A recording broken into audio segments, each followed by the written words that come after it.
చంద్రబాబు నాయుడు గారు ఎవరైనా కాదన్నా మీ అందరికీ తెలుసు విషయాలు.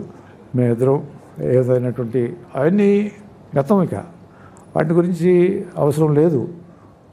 మంచి జరగాలి, మంచిగా ఉండాలి, అందరితోటి బాగుండాలి, అందరూ బాగుండాలి అని కోరుకుంటూ ఆయన చేసేటటువంటి ఆ కృషికి నేను అభినందనలు, మనస్ఫూర్తిగా సంతోషాన్ని వ్యక్తం చేస్తూ ఎటువంటి విషయాలు పెట్టుకోకూడదు అనేటటువంటిది నా యొక్క మనస్ఫూర్తిగా ఈ సందర్భంగా తెలియజేసుకుంటూ.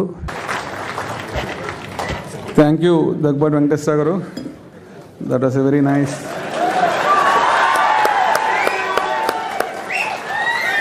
This is what we must learn from these two great gentlemen. We must forget the past, move on with the future. Such wonderful camaraderie between the two people. Please, all of you also do it in your life. Take the people along. Andarki manchiga jaragali, andarki manchiga undalani. That's a wonderful message, sir.